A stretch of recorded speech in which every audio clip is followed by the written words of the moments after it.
The 1996 British Touring Car Championship gets underway here at Donington on Easter Monday. And this press day gives us the first chance to look at the complete lineup for the season. There's plenty of good news and some bad news. First, the bad news.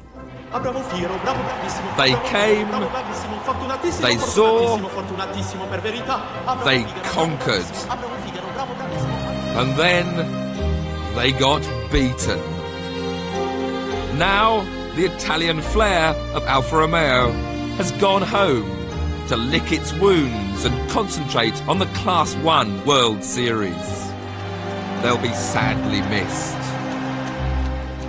So, what's the good news? What's new? Well, this is the Vauxhall Vectra, which proudly wears the #1 earned by John Cleland when he won the 1995 championship in his faithful old Cavalier. But the rumour is the new car isn't as quick as the old one. Not true. This car is faster in some corners than the Cavalier, and the Cavalier is still maybe a little bit faster in some other corners. The slow-speed corners with this car, the braking, the traction, the turning through some of the slowers is much better with this car. It's a little nervous to drive in the high-speed corners, especially where there's a bump involved. So I'm not really looking forward to going to Snetterton or Thruxton early on in the season. It's the next generation of touring car as far as Vauxhall are concerned, so it's good. It's got all the right pieces in there. On paper, this car looks like it's going to win races, and it will. So how many days testing have you had already with it? Not enough. We should have started an awful lot earlier, but we've maybe done about sort of 20 days of testing, a lot of which have been tyre testing, so we're not moving forward fast enough, and this championship won't wait for us.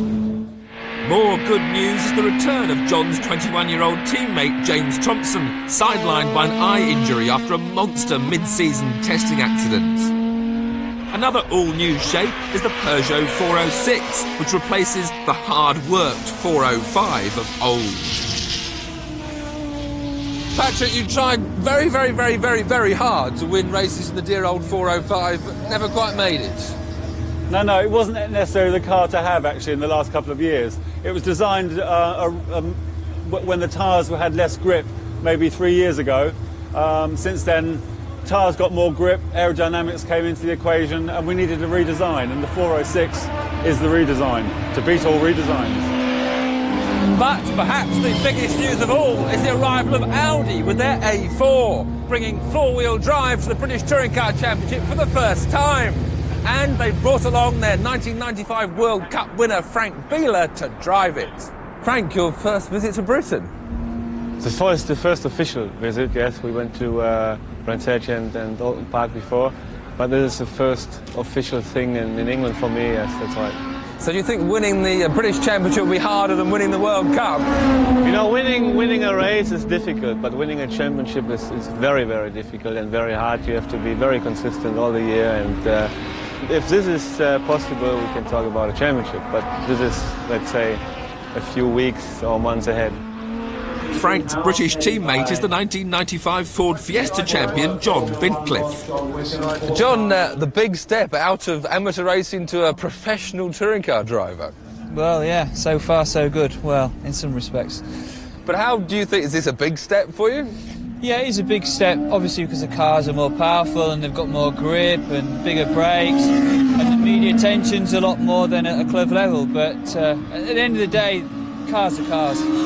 Well, yes, cars are cars, but some are front-wheel drive, some rear-wheel drive, and some four-wheel drive, each with its own minimum weight. So if the Audi dominates, expect the organisers to add to the extra 65 kilos they currently have to carry.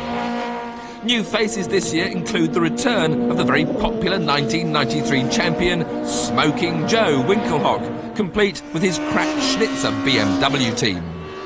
Joe, still smoking? Yeah, of course. Still locking front wheels? Yes. Well, I'm sure the spectators will be delighted to see you back. You're looking forward to another season in Britain? Yeah, thank you. It was my own choice. I decided to come back to Germany, to England, because I had a free choice from BMW to stay in Germany or England. But I won the championship last year, so I had good memories back to England. So for me, it was more or less no question to come back with Schnitzer to England. To come back, and of course, to entertain.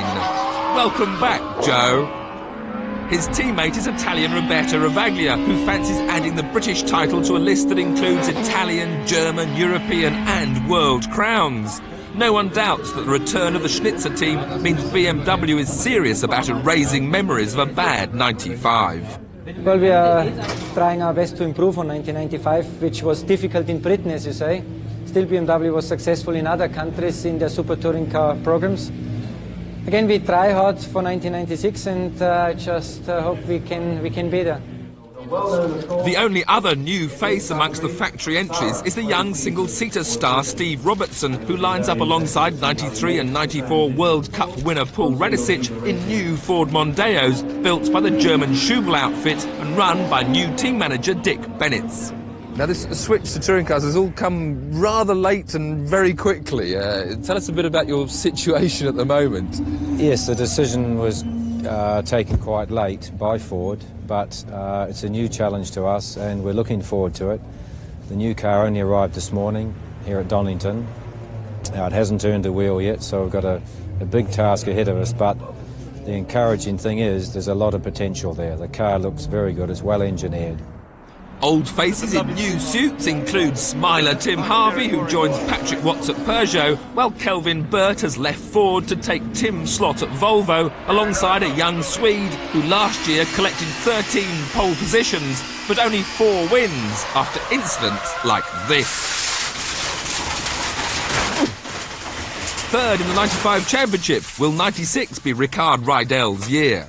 I hope we can start the season like we did last year, win a couple of races and then just try and stay there the whole season. I think this year we should have a better chance than last year. Also when Volvo came into this, first year was a learning year, second year we should win races, and this year we have to win the championship.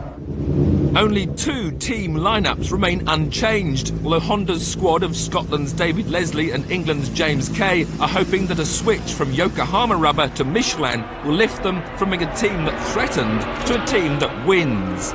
But the only team that has made no changes at all are the 95 manufacturers' champions, who most regard as favourites for the 96 crown. Williams, Renault, and the Lagunas of 91 champion Will Hoy, and the laid-back and ever-so-cool Swiss star Alain Menu.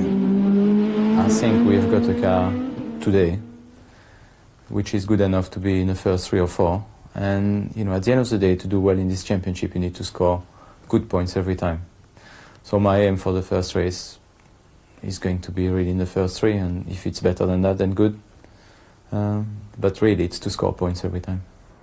But it's not just the works drivers who have their eyes on the podium, because this year the field is not only bolstered by some very competitive privateers, but also the well-financed Andy Rouse engineering setup, which, having been dumped by Ford, has turned up with a pair of Nissan Primeras to stir the pot.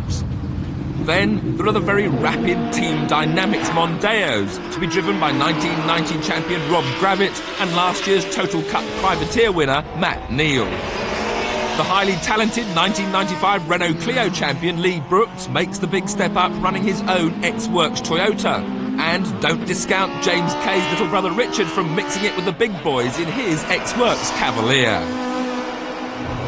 So, will the Audis dominate? Can Clennon get the Vectra on the pace? Will the Renault really be the force to be reckoned with? Or will the most unlikely one of them all, the Volvo, blow them all away? It all starts here at Donington on Easter Monday, and whatever the outcome, you can expect plenty.